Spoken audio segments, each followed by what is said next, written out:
Assalamualaikum warahmatullahi wabarakatuh. Hari ini ada berita gempar sedikit. Semalam kita dengar bahawa Tan Sri Muhyiddin Yassin menyatakan beliau menunggu nama daripada UMNO untuk jawatan Timbalan Perdana Menteri.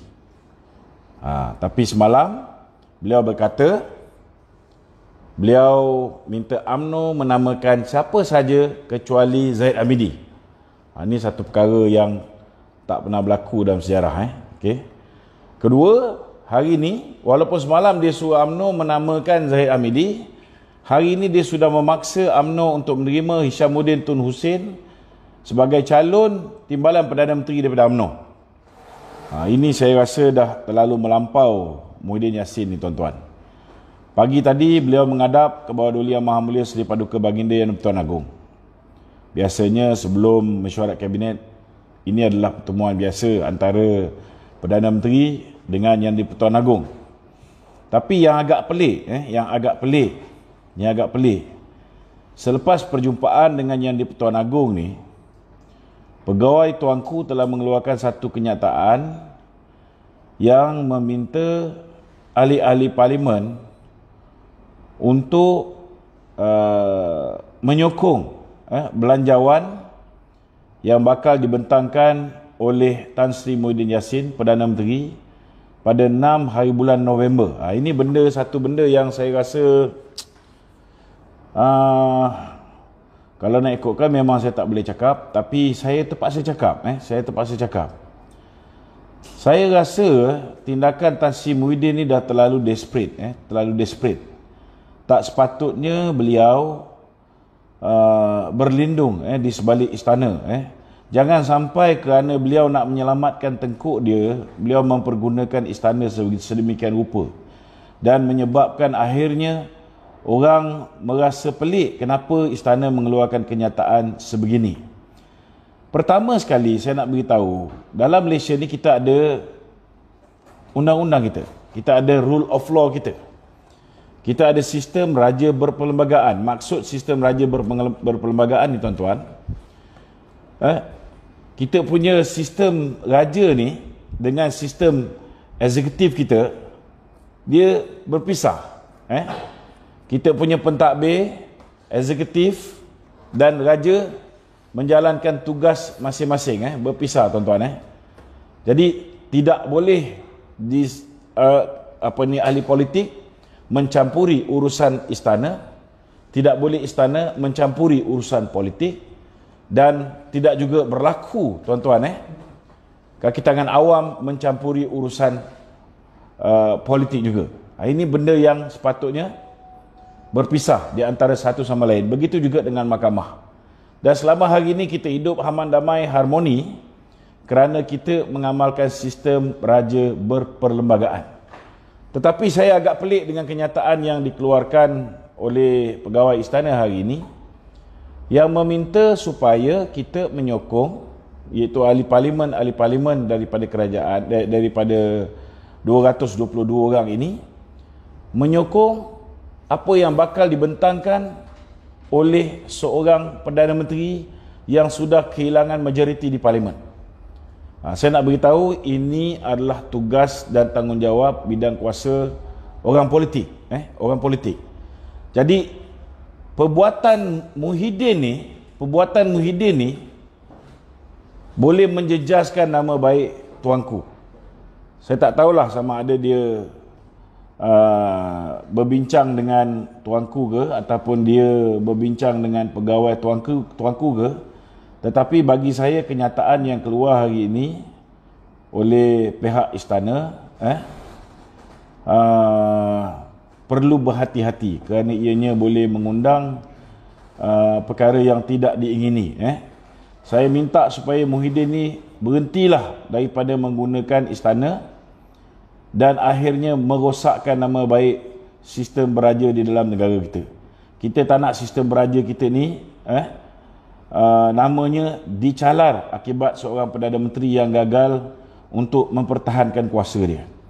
Hari ini saya nak beritahu bahawa untuk Muhyiddin membentangkan belanjawan, beliau sepatutnya beliau sepatutnya membenarkan terlebih dahulu supaya undi tidak percaya, usul undi tidak percaya yang dibawa oleh Yang Berhormat Mulia Tengku Razali Hamzah dibentangkan terlebih dahulu.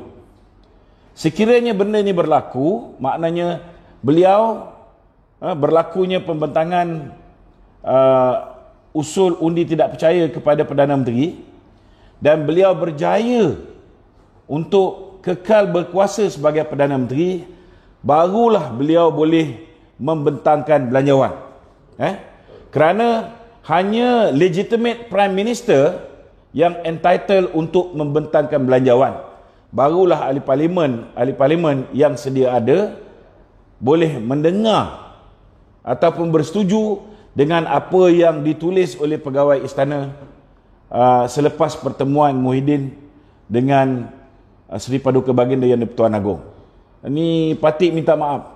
Saya rasa ada sesuatu yang tak kena. Tak sepatutnya apa yang dikeluarkan itu keluar, kerana saya yakin ianya bukan datang daripada tuanku itu sendiri. Ini satu benda yang saya rasa sangat-sangat mendukacitakan. Sepatutnya hari ini Muhyiddin ni dia jadi anak jantan. Kenapa jadi anak jantan? Dia sepatutnya hari ini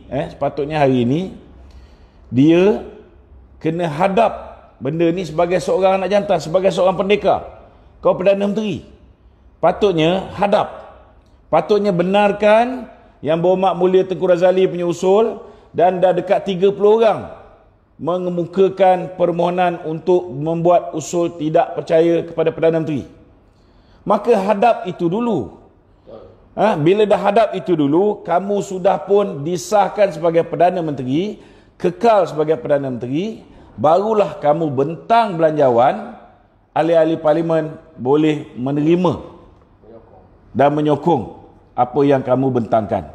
Tapi kalau kamu sudah bukan lagi seorang Perdana Menteri, kamu telah kehilangan sokongan, kalau UMNO menyokong sekalipun, tetapi beberapa individu, kurang-kurang ada 4 orang individu telah pun menyatakan mereka tidak lagi menyokong kamu, maka secara automatik kamu telah kehilangan sokongan di dalam parlimen.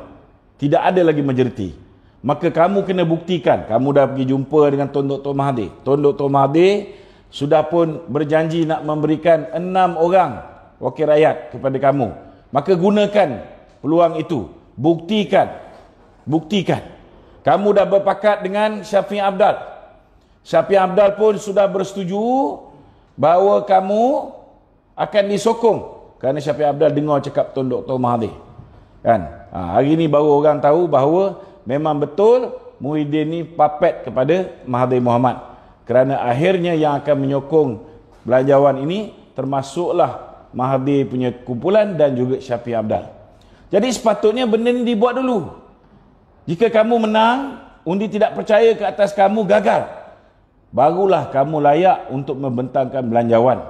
Ketika itu barulah ahli-ahli parlimen wajar untuk menyokong belanjawan yang dibentangkan oleh seorang Perdana Menteri yang legitimate, seorang Perdana Menteri yang sah. Tetapi dalam keadaan hari ini, saya nak beritahu, ahli-ahli parlimen, tak kiralah Barisan Nasional ke, PAS ke, DAP ke, PKR, tidak boleh dipaksa untuk bersetuju menyokong belanjawan 2021 yang dibentang oleh seorang Perdana Menteri yang sudah hilang majoriti. Tak boleh. Tidak boleh. Ini kena faham. Tugas wakil rakyat, tugas dia ialah memastikan sistem demokrasi di Malaysia berjalan, dan ianya tidak boleh dipaksa oleh siapa saja. Ini dijamin oleh Perlembagaan Malaysia. Tak ada orang boleh paksa ahli parlimen dalam Malaysia ini untuk memberi sokongan kepada Muhyiddin Yassin. Tak ada. Keduanya, hari semalam abah engkau ni duk kata bahawa dia boleh bagi kerusi timbalan Perdana Menteri UMNO dengan syarat bukan daripada Presiden UMNO. Nak beritahu, parti UMNO ni bukan bapak kau punya. Bukan abah kau yang punya. Parti UMNO ni milik ahli UMNO. Sepatutnya sebagai seorang Perdana Menteri yang tidak mempunyai kuasa mutlak. Ni kena faham ni. Memang betul. Kalau seorang Perdana Menteri, dia ada hak. Dia ada dia punya discretion nak melantik timbalan dia. Tapi dalam keadaan macam mana? Kalau dalam keadaan dulu Barisan Nasional memerintah 61 tahun, BN itu sendiri boleh membentuk kerajaan, boleh memerintah Malaysia tanpa bergabung dengan parti-parti lain. Betul, Perdana Menteri boleh buat sesuka hati dia. Dia boleh letak timbalan, dia boleh letak menteri-menteri kabinet siapa dia suka. Tapi abah kau ni tak faham-faham bahasa, bahawa parti dia ni hanya memenangi 13 kursi. Daripada 13 kursi, hanya 6 kursi yang menyokong dia. 9 kursi dia curi daripada geng semburit PKR. Kemudian dia mencuri 16 kursi daripada UMNO. Itu sebab dia ada lebih kurang 32 kursi. Tetapi walaupun dia curi, kita punya MP Barisan Nasional masih ada 43 orang. Jadi kalau kita membentuk kerajaan campuran, PPBM campur dengan PAS, campur dengan UMNO, campur dengan GPS, maka kalau nak membuat keputusan, kalau mengagihkan kerusi, contohnya kerusi menteri-menteri, kerusi timbalan Perdana Menteri, kalau kerusi itu diperuntukkan oleh PAS kepada PAS, PAS akan tentukan sama ada Haji Hadi ke, Tuan Ibrahim Tuan Man ke, atau dia nak letak Taqiyuddin ke sebagai timbalan Perdana Menteri 2 ataupun timbalan Perdana Menteri mewakili PAS. Bila dia dah tetapkan, dia setuju untuk berikan kepada UMNO, maka ahli Majlis Kerja Tertinggi UMNO atau Presiden UMNO yang berhak untuk menamakan siapa yang bakal mewakili UMNO menjadi timbalan Perdana Menteri dan menteri-menteri.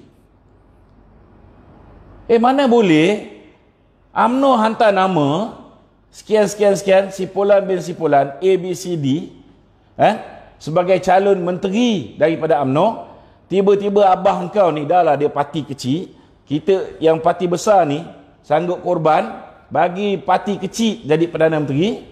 Tiba-tiba dia nak letak orang yang inclination dia, political inclination dia, parti UMNO, macam Hishamuddin, parti dia masih UMNO, tetapi sepanjang tempoh dia jadi dalam UMNO, bila kita kalah, apa dia buat?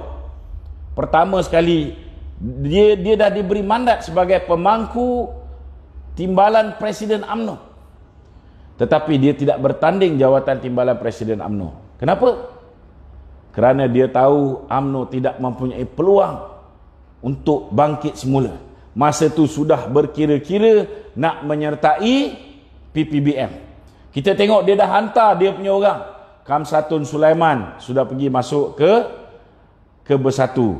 Kita tengok geng-geng lama dia, Setiausaha Pemuda dia, Zulkifli Alwi sudah dihantar untuk menyertai Bersatu. Kita tengok dia hantar orang macam ahli parlimen Tasik Gelugur, dia hantar ke Bersatu. Orang ahli parlimen daripada Bukit Gantang dia hantar pergi ke Bersatu. Kemudian ketua-ketua UMNO bahagian. Itu sebab saya buat laporan disiplin ke atas Hishamuddin Tun Hussein. Kerana terbukti beliaulah yang telah mempengaruhi ketua-ketua UMNO bahagian di negeri Sabah untuk keluar beramai-ramai menyertai Bersatu. Macam mana nak paksa UMNO terima orang macam ni mewakili UMNO menjadi timbalan Perdana Menteri? Dah gila. Jadi itu sebab kalau misalnya nak ikut surat, yang dikeluarkan oleh istana hari ini, yang meminta supaya diberhentikan politik, saya nak beritahu, tidak ada orang lain yang patut dipersalahkan soal politik yang tak berhenti-berhenti ni. Nyawa dah sampai hujung tanduk, jawatan Perdana Menteri dah nak hilang pun masih lagi nak menekan UMNO, nak memaksa. Ugut nak membubarkan UMNO, Ugut nak melokap kita punya Presiden UMNO dengan anak dia. Apa kejadah ni? Apa benda ni? Saya nak beritahu Hishamuddin Tun Hussein, mana dia apabila kita tewas pilihan raya? Dia bekerjasama dengan Tun Dr. Mahathir. Dia bekerjasama dengan Azmin Ali, tokoh semburit negara. Dia bekerjasama dengan Mukris Mahathir. Orang macam ni ke kita nak angkat menjadi timbalan Perdana Menteri mewakili UMNO? Itu sebabnya saya nak beritahu. Saya nak beritahu. Baginda tuanku sepatutnya menghentikan politiking yang dilakukan oleh Perdana Menteri yang keterlaluan. Keterlaluan. Tak cukup-cukup ke? Berapa kali dah tuanku keluarkan kenyataan meminta, walaupun pegawai dia yang keluar kenyataan, meminta menghentikan politiking. Hari ini kita tengok jentera-jentera yang diarahkan oleh Azmin Ali mengatakan konon-kononnya tolong sebarkan bahawa kita kena tolak Zahid daripada menjadi timbalan Perdana Menteri kerana Zahid ada kes di mahkamah. Saya nak tanya, yang dakwa Zahid di mahkamah ni siapa? Yang dakwa Zahid di mahkamah ialah Kerajaan Pakatan Harapan. Siapa Kerajaan Pakatan Harapan? Kerajaan Pakatan Harapan ketika itu termasuklah manusia bernama Muhyiddin Yassin, termasuklah manusia bernama Azmin Ali. Tetapi yang kena siapa? Yang kena semua orang UMNO, pemimpin UMNO. Datuk Seri Najib, Datuk Zahid Hamidi, Tengku Adnan Mansur, Ahmad Maslan, kita tengok Syaril Samad. Saya buat report polis ke atas Hamari, saya pun kena. Saya lapor video lucah terhadap Azmin Ali, video dia, saya duduk lokap satu malam. Tetapi bila kes yang melibatkan pemimpin-pemimpin Pakatan Harapan, saya ambil contoh, bila dia tukar saja Peguam Negara, digantikan dengan Peguam Ketua Komunis Melaya, iaitu Tommy Thomas. Apa berlaku? Apa berlaku tuan-tuan?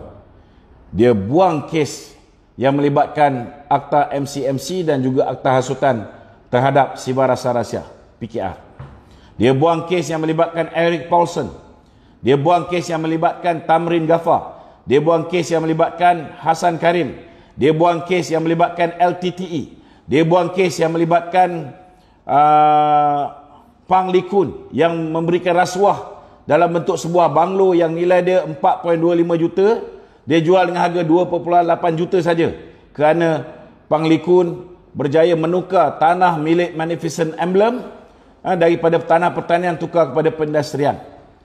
Yang dia terima rasuah siapa? Yang terima rasuah Lim Guan Eng.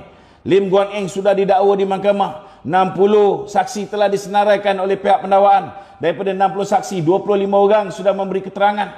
Walaupun dia dah tukar Ketua Hakim Negara, dia dah gantikan Richard Malanjun menjadi Ketua Hakim Negara, tuan-tuan. Saudara, walaupun Richard Malanjun Ketua Hakim Negara orang dia, walaupun Peguam Negara orang dia, dia tak habiskan pun mahkamah. Sebab apa dia tak habiskan? Sebab nak lantik ni Lim Guan Eng sebagai Menteri Kewangan. Apa Muhyiddin buat masa tu? Muhyiddin tak buat apa. Masa tu Muhyiddin ialah Menteri Dalam Negeri. Muhyiddin tahu tentang kes terowong. Apa dia buat? Dia diamkan. Dia tak buat apa. Tuan-tuan tahu, bila mana kes ini dirayu, bila mana Mohsin Latif merayu di Mahkamah Pulau Pinang, meminta supaya keputusan yang dibuat oleh Hakim Datuk Hadaria, Jabatan Peguam Negara minta supaya dia dibebaskan, dilepaskan. Tetapi Hakim Datuk Hadaria memutuskan bahawa kes Lim Guan Eng dilepaskan dan dibebaskan. Apa maksud dia? Dilepaskan dan dibebaskan maknanya selepas ini, walaupun ada bukti pun, tuan-tuan, Lim Guan Eng tidak boleh didakwa di bawah kes banglo ni lagi, tuan-tuan. Tak boleh. Bila Mohsin Latif memohon supaya dikaji semula, dibuat semakan semula ke atas keputusan yang dibuat oleh Hakim Datuk Hadaria. Tuan-tuan tahu apa yang berlaku? Di waktu pagi pembicaraan, sepatutnya hakim yang mendengar Semakan semula itu ialah Hakim Datuk Abdul Karim.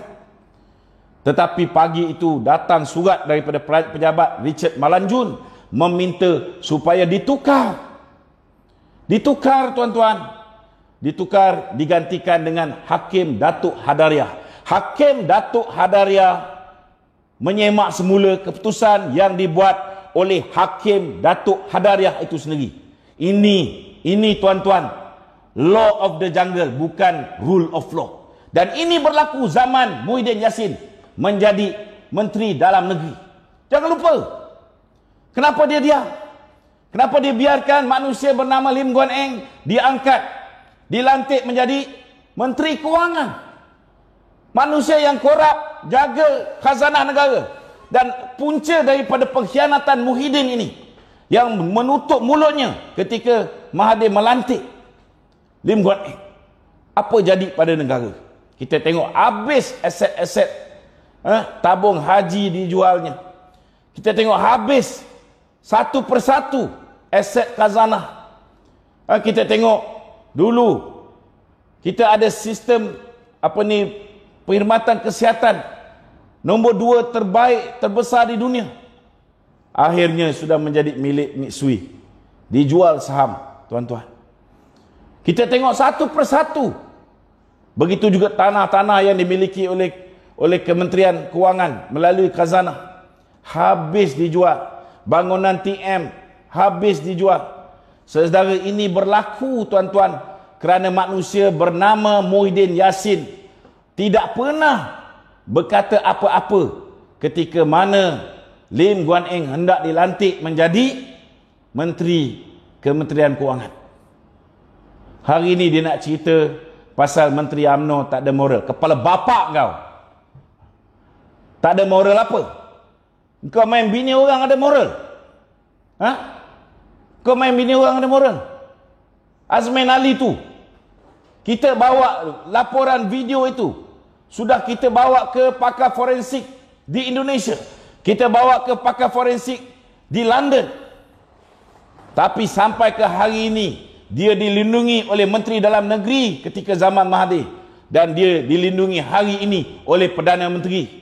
Malah Perdana Menteri lahanat ini, tuan-tuan, telah melantik manusia bernama Azmin Ali ini sebagai timbalan Perdana Menteri. Cuma nama tak tukar jadi timbalan Perdana Menteri. Dia letak Menteri Kanan satu.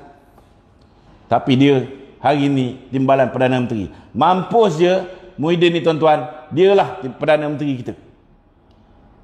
Jadi apa nak cerita pasal moral? Hamzah Zainuddin, kenapa dia tidak didakwa? Kerana dia diselamatkan sebab dia pindah pergi ke Bersatu. Mustafa Muhammad, kenapa dia tak didakwa? Dia tak didakwa kerana dia diselamatkan, kerana dia bersetuju pindah pergi ke Bersatu. Mas Ermiyati, ramai lagi, tuan-tuan, yang duduk dalam PPBM ni semua, tuan-tuan, ialah nangka-nangka busuk yang penuh dengan kes rasuah, yang bertahan di dalam UMNO ni, saudara. Yang didakwa adalah merupakan mereka-mereka yang menentang Mahathir. Tapi jangan lupa, ada juga di dalam UMNO barwa-barwa kepada Mahathir yang masih lagi ada dalam UMNO, tetapi mereka tidak didakwa, tuan-tuan. Jadi kena faham, tidak didakwa di mahkamah bukan bermakna seseorang itu bersih. Dan didakwa di mahkamah belum tentu orang itu kotor. Jadi kalaulah UMNO nak terus bekerjasama dengan pengkhianat daripada PPBM ni, saya cakap terus terang, sepatutnya UMNO hari ini tidak boleh meletakkan syarat lain kecuali UMNO perlu hanya menawarkan kursi Perdana Menteri perlu dikembalikan kepada kumpulan majoriti terbesar di dalam Perikatan Nasional. Dan tidak lain tidak bukan, kursi Perdana Menteri perlu dikembalikan kepada UMNO dan Barisan Nasional. Bila kita tak letak orang UMNO yang boleh berlaku adil selama tempoh 61 tahun memerintah, tuan-tuan, kita bagi barwa nama Muhyiddin ni menjadi Perdana Menteri, kita tengok apa dia buat. Engkau jadi Perdana Menteri pun atas ihsan UMNO, jawatan timbalan Perdana Menteri pun kau duk sibuk nak cerita pasal nak ada integriti, tak nak ada kes mahkamah. Siapa yang menentukan siapa yang didakwa dan siapa tidak didakwa? Engkau antara orang yang terlibatnya, wahai Muhyiddin. Kes-kes yang melibatkan pemimpin-pemimpin Pakatan Harapan, contohnya yang baru-baru ni, engkau dakwa Lim Guan Eng. Apa dulu masa kau jadi Menteri Dalam Negeri, kau ni lembu sangat tak tahu? Kau lebih daripada tahu. Tetapi kenapa ketika itu kau tutup mulut? Sebab ketika itu Lim Guan Eng adalah rakan kongsi kau. Ketika itu kau cium mulut dengan DAP.